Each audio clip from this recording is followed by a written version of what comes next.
friends, ladies and gentlemen, and those of you joining us on Zoom. At this time, we are going to begin the funeral services for Charlotte Nemtzow. If you have a cell phone or a pager, I would ask for you to please take a moment to turn it off or place it in the silent mode. And officiating today's services will be Rabbi Jeffrey Weill from Ezra Habonim, the Niles Township Jewish congregation.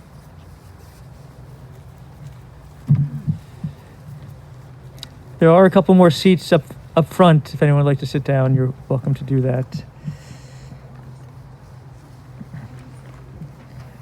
I'm glad Manny is on, and Manny is the official mourner from a Jewish legal point of view or Jewish halachic point of view. And so Manny, I assume that you can hear me, and if you were here, we'd be doing a Kriya ceremony, the tearing ceremony, tearing of a garment, or sometimes tearing of the ribbon, sometimes called the Shiva ribbon. And so on your behalf, we'll recite the blessing, Manny, for the direct relatives of a deceased. The Kriya tearing ceremony invokes or is in memory, in a sense, of in the Bible when something calamitous or just sad would happen, our biblical forebears would tear their garments, in a sense exposing their wounded, injured hearts. And for the sibling of a deceased, the ribbon would be on the right side. So the blessing, Manny, is this: Baruch atah Adonai Eloheinu melech haolam dayan ha'emet. And we say, Amen. It means, blessed are you, eternal our God, the judge of truth. Adonai ma Adam v'teda ehu, ben enosh v'techesh behu. Adam lehevel dama, yamav kitzel over, baboker tzitz v'chalaf, le'erev yimolel v'yavesh, tashev enosh adaka, v'tomer shuvu b'nei Adam. These are the words of the psalmist saying, O eternal God, what are we that you have regard for us? What are we that you would even be mindful of us? We're all of us just a breath, our days a passing shadow. We come and go like grass, which in the morning it shoots up and is renewed, and in the evening of our lives it fades and withers. But God, you cause all of us to return unto dust, saying, Shuvu, Shuvu b'nei Adam, return, O mortal ones. Would that we were wise, and would that we understood whither we go from here. For when we die, we carry nothing with us, not our riches, not our glory. But God, you say, Shmor tam u're'eh yashar, mark the wholehearted, behold the upright. Those are the ones who shall find shalom, who shall find peace. Friends, we gather today to remember one and pay tribute to one who was wholehearted, and she was upright, and she was strong and confident, feisty in a way, in her own way, Lottie Nemtzow. 100 years, the journey of her life. You'll find in your handouts the 23rd Psalm, which I will read first in Hebrew, and then we'll read together in English.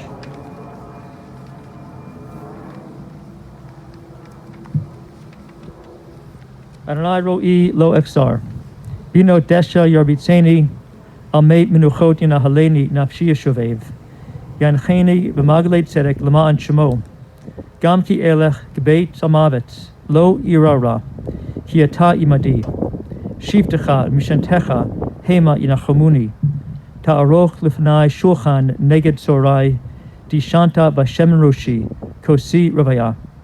Ach tov v'chesed yirtefuni kol yemei chaya, v'shafti b'veit Adonai la'orech yamim. Together.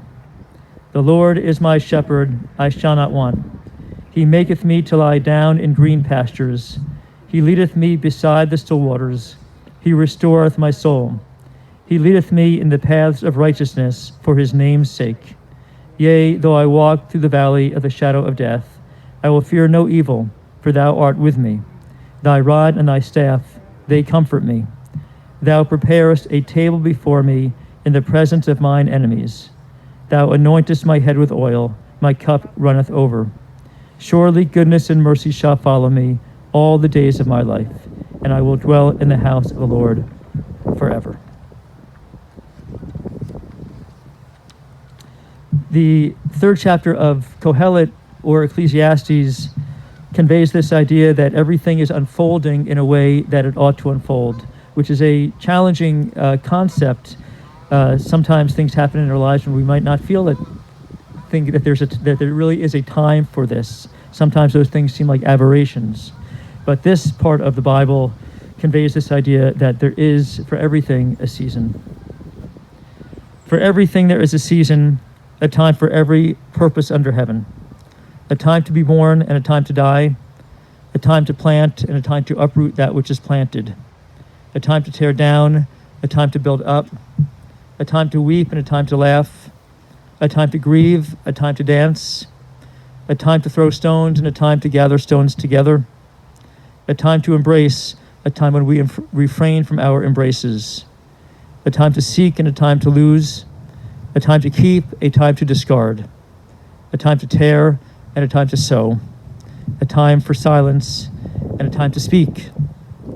And so this is an appropriate time to speak words in memory of Lottie Nemtzow. We're right in the middle of the matriarchal and patriarchal narratives, the stories of our first parents, the founders of the Jewish people. That's what we're reading in Torah these weeks, in Genesis. And this week, we're reading about Sarah's death, at least. We've read a lot about her life, and it says that she died at 127 years old. Her life was a journey. She trekked really from the land of her birth to a new land, and she established roots in that land. We also read this week about Rebecca. Rebecca enters the scene. She's the next generation. She also left her homeland, which was an inhospitable place. And she too journeyed, and she established roots in that new land where she met and married Isaac. And soon after that, in another couple of weeks, we'll read about Jacob, also a refugee from the land of his birth. He was also fleeing an inhospitable environment. He was being pursued by his brother Esau. He finally arrived at a different land and he goes to a well, and that's where he met Rachel, and it was love at first sight. That was a long time ago. Also a long time ago, although not quite as long, a young man and young woman met at a watering hole, if you will, of a different sort. It was an AZA and BBYO combined dance where young Lottie, or Charlotte Leeser, met young Sam Nemtzow. In this case, Lottie was the refugee, really, and Sam the native-born. A few years earlier, Lottie's parents had made arrangements for her to flee with her grandparents, the tragically inhospitable place, the land of her birth, which is Germany. This is just months before Kristallnacht, the 83rd anniversary of which we'll be commemorating in a couple weeks. Lottie had grown up in a prosperous home in Trier by the Mosel River. Her family owned a vineyard, a Riesling vineyard, and Lottie always remembered throughout her life seeing employees of the vineyard stomping on grapes in their bare feet. It was a pleasant childhood. She was close to her parents, to her brother, Manfred, or later Manny, of course, 10 years younger than she. For a time, I learned their father was in hiding from the Nazis. The winds of terror were blowing. And so arrangements were made for Lottie to leave her parents, her younger brother, with her grandparents to come to this new land. She was 16 years old. I've heard 15 and I've heard 17 as well. Her family, her immediate family, would follow a couple years later, but this experience of leaving, of struggling the way she struggled, the way all the Jews were struggling at that time, and leaving home and going to a new place, it certainly reflected, I think, Lottie's fortitude, and probably contributed to it as well. Lottie arrived in the Midwest, and she first stayed with family. She became especially close to her aunt, Elsie Bonham. The Bonhams were members of Congregation Ezra, which was a second home to many Jewish refugees from Germany. Congregation Ezra was on the north side. It was founded in 1938, and Habonim was founded sort of like a sister congregation, which later merged, was on the south side. Also, German Jewish refugees founded the same year. Lottie, as a young adult, she sought to build a life for herself. She was a seamstress. She ended up, I've learned, working on parachutes, did you say, for the war effort. And then there was that night of the dance where she met Sam. And when she was going to that dance, she told me once that she was not very optimistic. The boys, she felt, were immature. But Sam approached her. And here's a picture. Here are two pictures of the two of them now. That's not them at the dance. Sam, who was, you can imagine, the ever-polite young man, said, "May I have this dance?" Lottie said yes. And she said that his dancing was fair, but in her witty way, she had this sort of dry way of delivering a line. She said, "He was a nice kid." They danced all night. But then she didn't hear from Sam Nemtzow for 5 months. And when she finally received a letter from him, Lottie asked her friend was Marcy, who this Sam was who had signed the letter. And Marcy said, "Don't you remember? That's the young man, that's the boy that you danced with that night." And Lottie said, "Oh, yeah." And I could sort of hear Lottie saying that as well. So Lottie went out with him again and again and again for more than 7 decades, in a sense. They ended up being married for 72 years when they finally got married. It was in some ways, and they told me the story, a mixed marriage.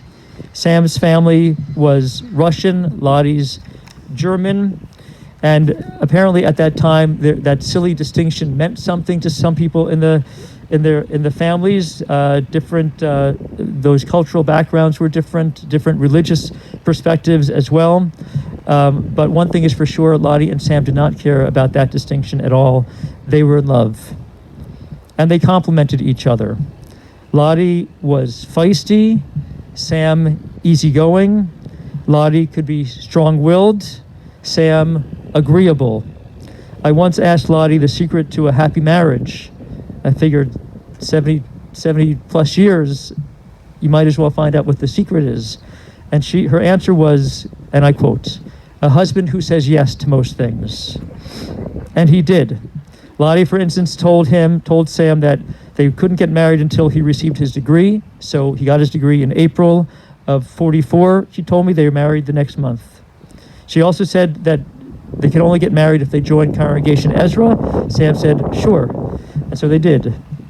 And then years later, after living in one apartment for a few years, Lottie told Sam that she had found another apartment on Fargo.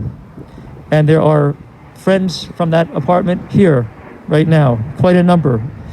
And Sam said, "If you like it, I'm sure it's fine." And it was very fine. They loved their comfortable home at Lake's Edge, and they stayed there for many decades. It reflected their respective interests. Sam had his impressive record collection of classical music, opera, and that awesome stereo that he had created himself, and his photography equipment. And Lottie had her kitchen, over which she reigned.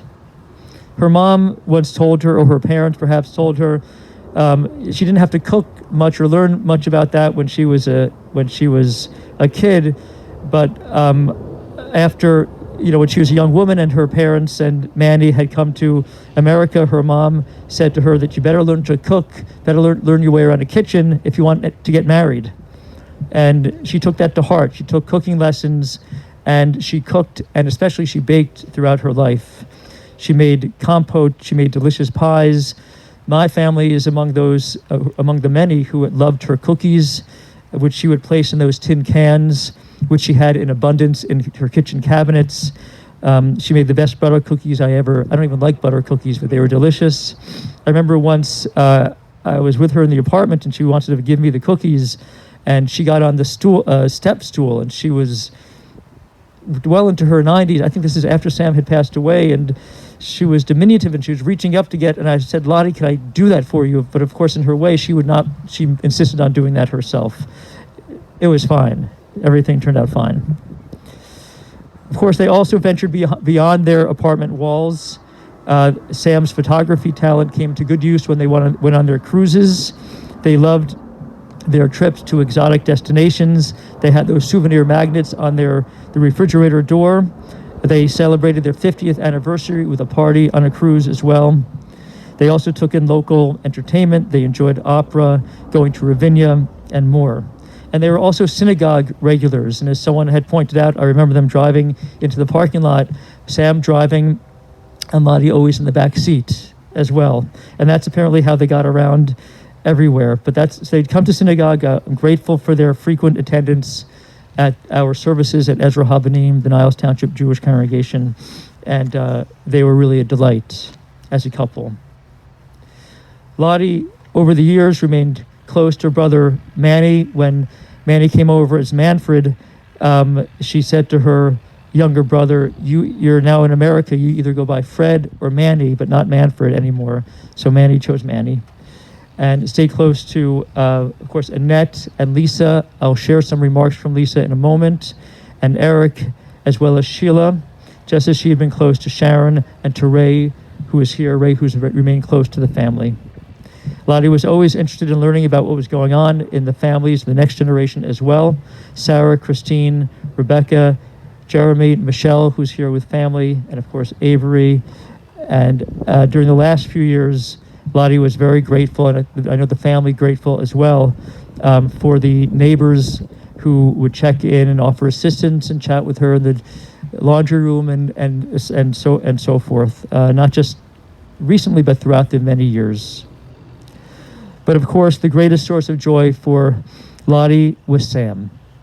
They were like two peas in a pod, someone described them that way, a charming and warm couple. And it was 5 years ago. Lottie sat bedside as Sam lay dying, and they were holding hands. And she was right there with him as he uttered his final words, which were, "I love you." And then he took his last breath. Lottie began her life, she would say, by the Mosel River in Germany. And she later found a home by the lake. That is at the very edge of Lake Michigan. And perhaps over the years, during the 5+ decades that she and Sam shared that apartment, she would have stood on that balcony overlooking Lake Michigan and looked east over the water. And maybe she was brought back in her memory to that land where her own life's journey began, where she and her family struggled against persecution, the land from which she had to escape until she finally found this land or settled in this land and ultimately into a life here and into that apartment. And when Lottie passed away, she was standing on that balcony. And we can imagine her at the last moment of her life on that balcony that she shared for so many years with her beloved Sam. And she cast her final gaze over the waters and took her final breath. Leida hi reshit uftirat tachlit hachaim kamasahem kahalicha tzmicha mishalav l'shalav. Birth is a beginning, death a destination, and life a journey, a going and a growing from stage to stage. And friends, now the century-long journey of the life of Lottie Nemtzow has reached its ultimate destination. May she rest now in peace. Zichrona livracha. May her memory be for blessing. Amen. I share these following words from Lisa. First, she writes, I want to thank the Rabbi for doing a virtual meeting of the funeral and all the people there and joining us on Zoom today. As the year fades and time passes on, age becomes wisdom, night becomes dawn. When I was a child, I remember when Aunt Lottie saw us, she always had tears in her eyes. I thought she was sad. I asked her, "Why are you crying?" And she kneeled down and whispered in my ear, "I'm just happy to see you." She threw her arms around me to give me a gigantic hug. Grown up now, I understand why she always cried when she saw us. The happiness overwhelms you. Now I cry when I see my relatives, friends, because you will never know when you will see each other again. So hug your kids, kiss your spouse, call your sister, brother, and always tell them that you love them. Life is a song. Sing it. Life is a game. Play it. Life is a challenge. Meet it. Life is a dream. Realize it. Life is a sacrifice. Offer it. Life is love. Enjoy it. Lottie did enjoy life, and she is now with her beloved Sam. Thank you, Lisa.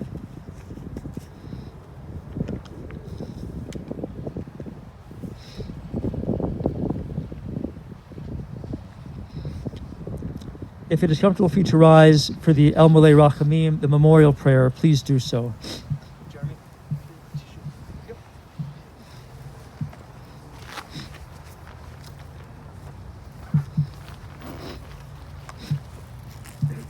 El Malei Rachamim, Shochein Bamromim, Hamitzei Menucha Nechona Tachat Kanfei Hashchina, Im Kedoshim Utorim, Kizohar Rakim Ashirim, Et Nishmat Sarabat Abraham Halevi, Shalcha La'olamah, Baal Harachamim Yasirecha, Beseter Knafav La'olamim, V'yitzor B'tzor HaChaim Et Nishmatam, Adonai Hu Nachalatam, V'tanuach B'shalom, Al Mishkava, V'nomar. Amen. Compassionate God, eternal Spirit of the universe, grant perfect rest in your sheltering presence with the holy and the pure who shine like the glow of the heavens, to Lottie Nemtzow, who has entered eternity. O God of mercy, let her find refuge in your eternal presence within the shadow of your wings. Let her soul be bound up in the bond of everlasting life. God is her inheritance. May she rest in peace. And we say, Amen. You may be seated.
Hatzor Tamim Paulo ki kol dircha mishpat, El emunah ve'ein adel, Tzadik v'yasharhu, Hatzor Tamim b'chol po'al, Mi omar lo ma tif'al, Hashulit b'mata ma'al, Mimitu machayeh, Marid sha'ol v'ya'al, Hatzor Tamim b'chol ma'aseh, Mi omar lo ma ta'aseh, Tzadik ata Adonai, Lahamid l'chayot, Asher b'yadcha pigdon kol luchot, Chalila lecha zichronenu livchot, v'hiut na einecha barachamim, aleinu pikuchot, ki lecha adon harachamim v'hasechot.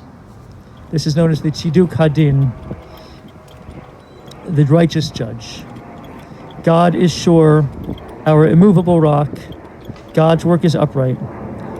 Who can say, what is it that you do, O God? The eternal governs what is above and below.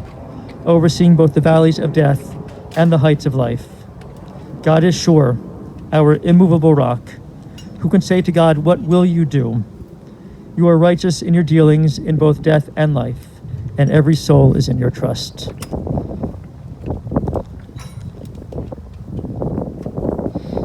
Baruch Dayan Ha'emet. We praise you, Judge of truth, who ordains death and summons us unto life. Help us, O God, to feel your presence, so that we may declare that God is upright, our rock, in whom there is no unrighteousness. Adonai Natan, Adonai Lakach, Yehi Shem Adonai Mevarach.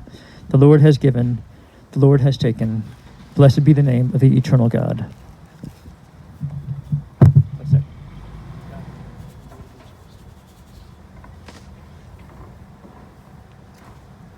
We place earth, it's a tradition to place earth from the land of Israel in the grave of a Jew. It ultimately represents the undying Jewish hope in a better future for all of humanity.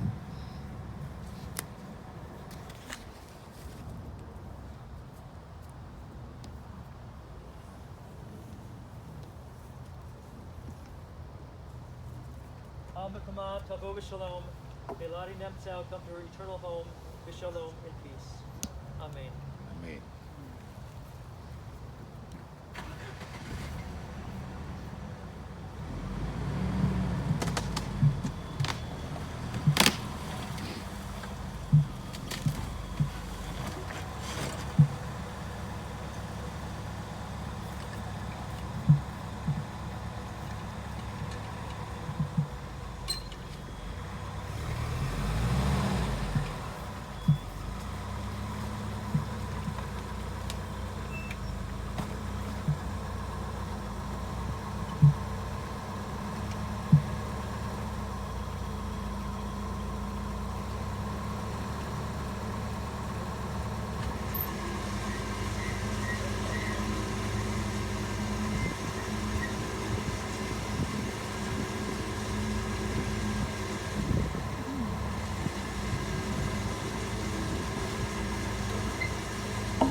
In a moment, we will recite Mourner's Kaddish. And after Mourner's Kaddish, there are words of comfort that we traditionally say to mourners. And so I'll ask you to repeat after me. It's a short prayer of comfort to the mourners. We'll be saying them to Manny. That will be after Mourner's Kaddish. And then after that, we will engage in the Jewish custom, for those of you who would like to do so, of placing 3 measurefuls of earth into the grave. It's customary to put the 3 measures in the grave, and then to place the shovel in the mound of earth for the next person as an affirmative act to take the shovel for herself or himself. Also, some of you might choose to do there's a tradition of using the back of the shovel for all 3, or perhaps just one of the measures of earth that you're pushing into the grave to demonstrate that this is not just a regular mundane act, but rather a sacred act. Oh God, help us to understand that grief and closeness and love all go hand in hand, that the pain which any loss inflicts is the measure of love which is stronger than death. Though we cry in our hearts, may we be like children who know that their ultimate parent is near and who cling unafraid to your trusted hand. In this spirit, O God, do we commit all that is precious to us into your keeping, as we now, if it's comfortable for you to do so, to rise for mourner's Kaddish.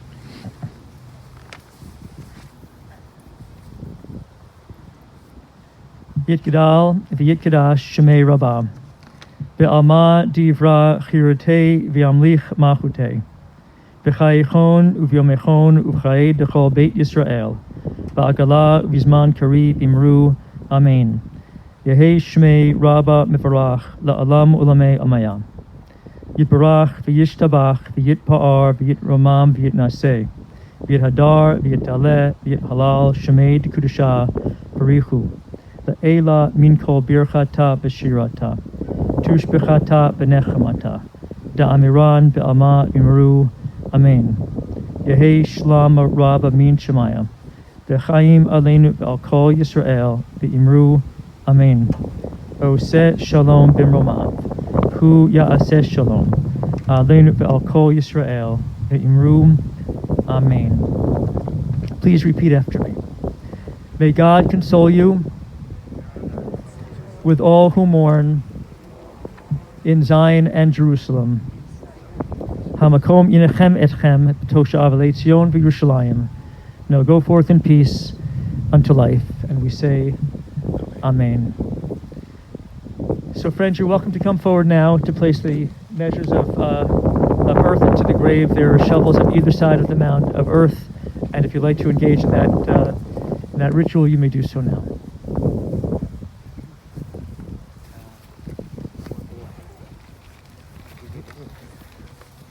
Thank you, Rabbi.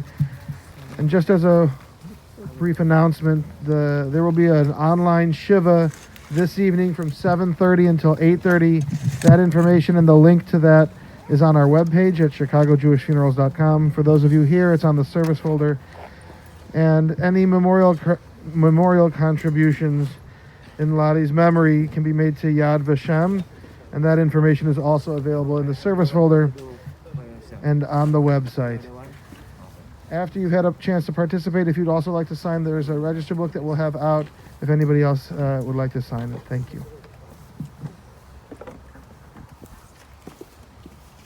I'll sign for both of us,